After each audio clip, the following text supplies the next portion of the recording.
கொட்டி கிழங்கோ கிழங்கு என்று விற்ற ஒரு கிழவி வந்தாள்.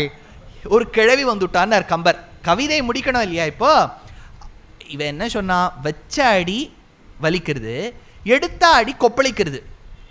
கொட்டி கிழங்கோ கிழங்கு கிழங்கு கிழங்குன்னு ஒத்தி வித்துன்னு வராளே. இப்போ ராஜாக்கு ஒரு மாதிரி தெரிஞ்சு கொடுத்து, இந்த அம்பிகாபதி ஏதோ மாட்டின்னு இருக்கானே, அமராவதியை பார்த்து தானே பாடினான்னு.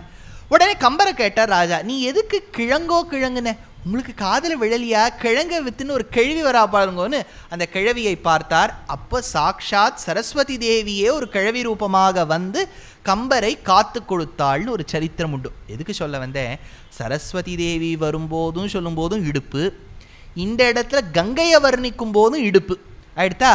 இந்த இடுப்புக்கு இந்த மாதிரி உபன்யாசங்கள்னு எடுத்துட்டாலே கொஞ்சம் அப்படி போயிட்டு இப்படி வர வேண்டியது தான். அப்பேற்பட்ட கங்கையை பார்த்தான் இந்த சந்தனு. தன் ஆசையை கூறினான். அவள் ஒரு கண்டிஷன் போட்டான். அவள் ரொம்ப மாடர்ன், அதனால போடும்போதே ஒரு கண்டிஷன். இதை பார்ப்பா, நான் என்ன பண்ணாலும் நீ கேள்வி கேட்கப்படாது. இன்னொரு கண்டிஷன் இல்லையா, சூப்பர் கண்டிஷன். ராஜா சரின்னு விட்டார். அது அப்பேற்பட்ட அவர் பரமராஜா. அவர் சரி கல்யாணம் பண்ணிண்டா போகிறோம்னு பண்ணிட்டார். ஒரு குழந்தையாக கங்கையில் இட்டாள், கேள்வி கேட்கல.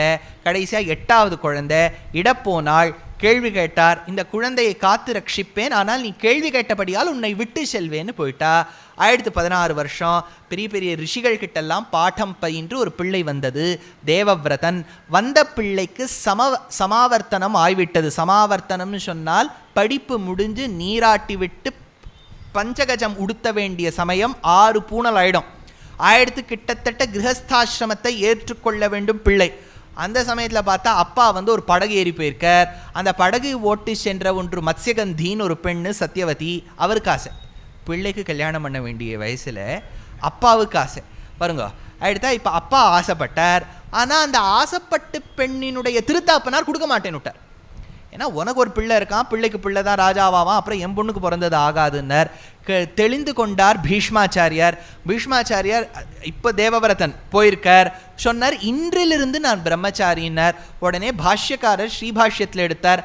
ஆதலால் அவர் அன்று வெறிக்கும்னு சொல்லுகின்றபடியால் கிரகஸ்தாசிரமத்தில் இருந்தார் அப்படின்னு ஒரு தீர்வு எடுத்துட்டார். அதனால பீஷ்மர் யாருன்னு கேட்டால் பிரம்மச்சரியத்தை கடைப்பிடிக்கிறதுக்கு முன்னாடி கிரஸ்தராயிருந்தவர் தான் சாஸ்திரம் எடுக்கிறது. குமாரேலரும் தன்னுடைய வியாக்கியானத்தில் அப்படி தான் எடுத்திருக்கார் ஆச்சு. அதனால் பிள்ளை அப்பாவுக்கு கல்யாணம் பண்ணி வைக்கிறார். சத்யவதிக்கும் சந்தனுக்கும் 2 பிள்ளை, சித்ராங்கதன் விசித்திர வீரியன். சித்ராங்கதன் போயிடுறான், விசித்திர வீரியனுக்கு கல்யாணம் பண்ணி வைக்கணும். அப்போ தான் அம்பா, அம்பிகா, அம்பாலிகான்னு 3 ஸ்திரீகள் காசி தேசத்து ராஜாவின் திருக்குமாரிகளுக்கு ஸ்வயம்வரம் நடக்கிறது. ஸ்வயம்வரம் நடக்கிறதுங்கச்ச பீஷ்மர் போகிறார். எல்லாரும் எழுத ஆரம்பிச்சா, பீஷ்மர் என்னையா இப்படி சொல்லிவிட்டு இப்படி பண்ணுறாருன்னு. கடைசியில் 3 பேரையும் எடுத்துக்கொண்டு தன் ரதத்தில் வந்தார். யாருக்கும் அவரை எதிர்க்கிறதுக்கு தெம்பில்லை. எடுத்து சுமந்து கொண்டு வந்தார். அல்ல அம்பை சொன்னால், நான் ஏற்கனவே இன்னொரு ராஜாவை விரும்புகிறேன், என்னை விட்டுருன்னா. சரி உன் சாய்ஸ் இல்லையா, அதனால் உன் சாய்ஸ்ன்னு விட்டுட்டார். அம்பிகா அம்பாலிகாவை அழைத்து கொண்டு வந்தார். விசித்திர வீரியனுக்கு கல்யாணம் பண்ணி வச்சார்.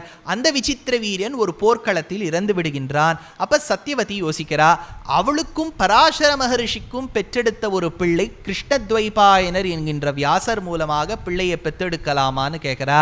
முதல் நாள் இரவு அம்பிகை செல்கின்றாள். வியாசரின் ஒரு மாதிரி சுமாராக தான் நம்மளை மாதிரி தான் இருப்பார் அவர் பார்க்குறதுக்கு. இதெல்லாம் பார்த்த உடனே பயந்து போயிடுறா அம்பிகை. அவள் பார்த்ததோ ரொம்ப பேரழகர்களை பார்த்துருக்கா. இப்போ இது மிஸ் வேர்ல்டு வந்திருக்காள், அந்த மாதிரிலாம் ஆளெல்லாம் பார்த்துருக்கா. பார்த்த உடனே இது என்ன ரொம்ப சுமாராக இருக்காளேன்னு சொல்லிட்டு கண்ணை மூடிக்கிறா.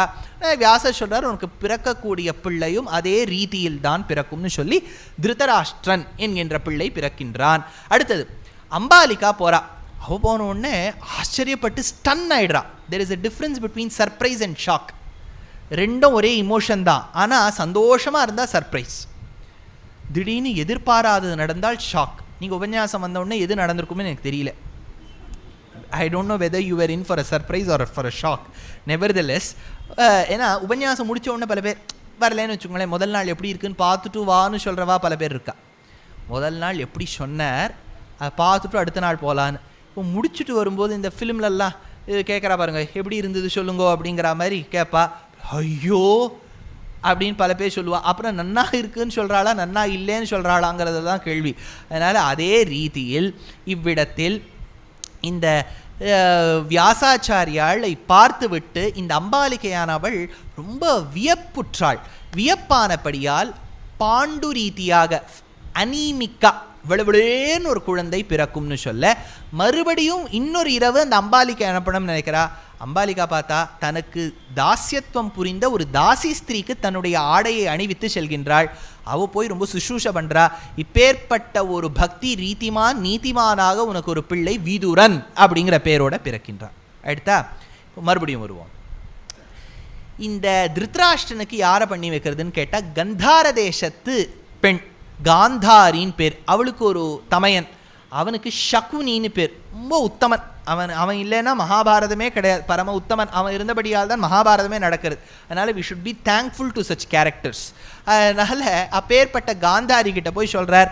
காந்தாரி அவர் குருடனாக இருந்தால் என்ன, நான் என் கண்ணை மூடிக்கிறேன்னு கண்பட்டி போட்டுட்டு கல்யாணம் பண்ணிக்கிறா. அதே சமயத்தில் குந்தி போஜ மகாராஜான்னு ஒரு ராஜா, அவருக்கு பெண்களும் இல்லை புத்திராலும் இல்லை.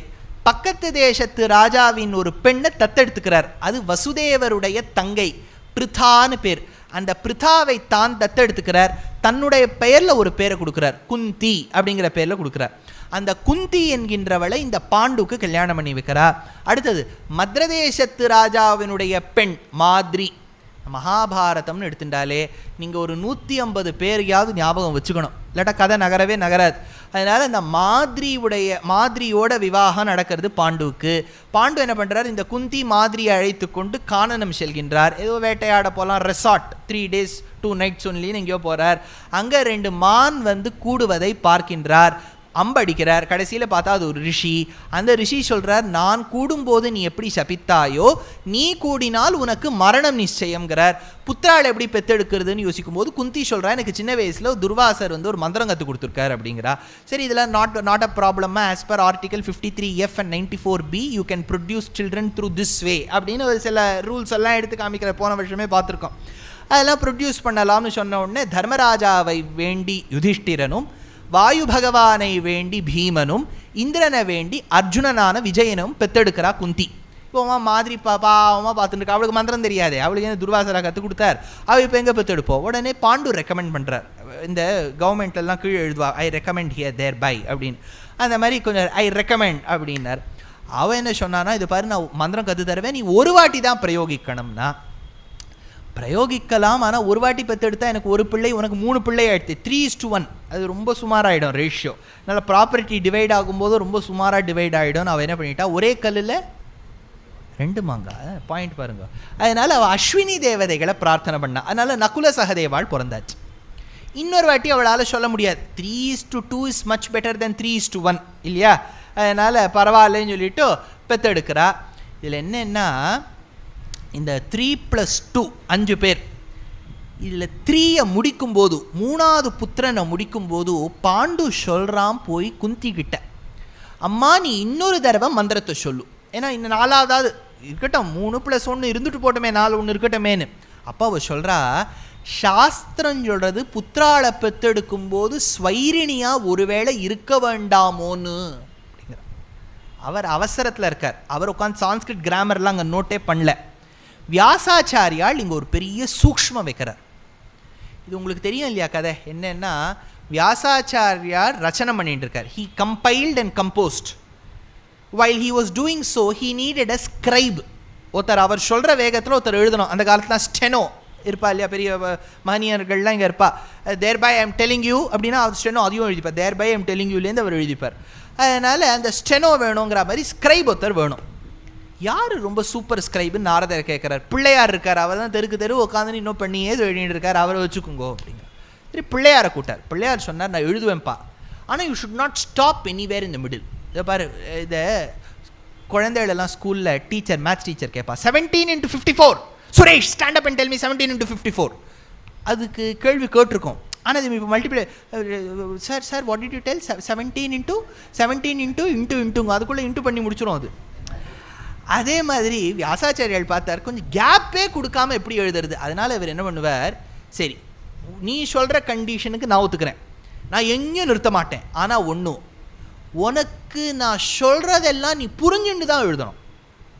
இப்போ ஸ்டெனோ எல்லாம் புரிஞ்சுண்டா எழுதுறா, அப்படியே டக்கு டக்குன்னு எழுதுற, நீ புரிஞ்சுண்டு எழுதணும், புரியாமல் எழுதப்படாது. புரியாமல் எழுதிட்டியான அந்த இடத்துல நிறுத்திட்டு யோசிக்கணும்.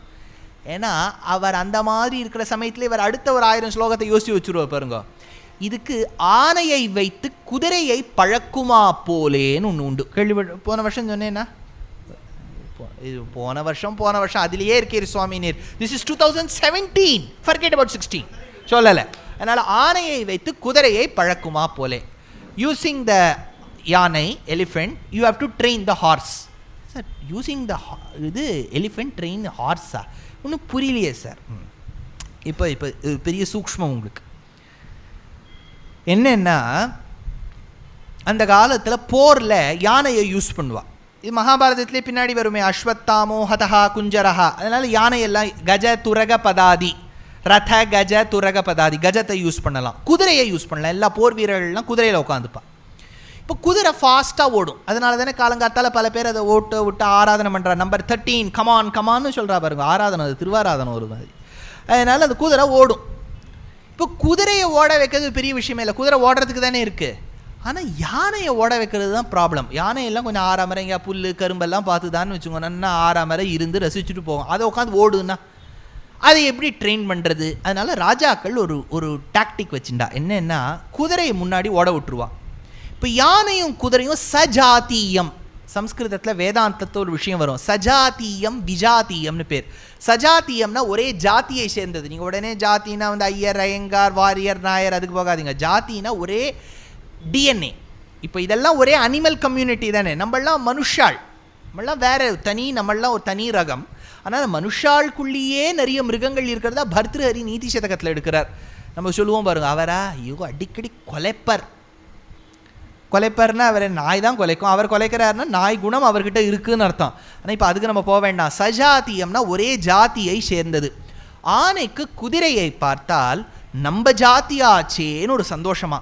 அதனால் குதிரையை முன்னாடி ஓட விட்டுட்டு யானையை பழக்கினா யானை சீக்கிரமாக பழகி போயிடும். இப்போ நீங்கள் உங்கள் ஆற்றுல ஒரு குழந்தை இருக்குது, அந்த குழந்தைக்கிட்ட இப்படி எடுத்து சாப்பிடவே சாப்பிடாது. பக்கத்தாத்து குழந்தைய கூட்டுன்னு வாங்கோ, அது சாப்பிட்றத பாருன்னா உடனே இது சாப்பிடும். அதே மாதிரி குதிரையை முன்னாடி ஓட்ட விட்டுட்டு யானையை பழக்கணும். ஆனால் அது நம்மள ஈடல் எடுக்கிறார். எப்படின்னா, குதிரை ரொம்ப வேகமாக ஓடி விட்டானா யானை ஓடாதான். இது ரொம்ப வேகமாக ஓடுறது, நம்மளால் ஓடி பிரயோஜனம் நின்று போயிடுமா? இப்போ யானை வேகத்துக்கே குதிரை பக்கத்தில் வந்து தானே பிரயோஜனம் கிடையாது.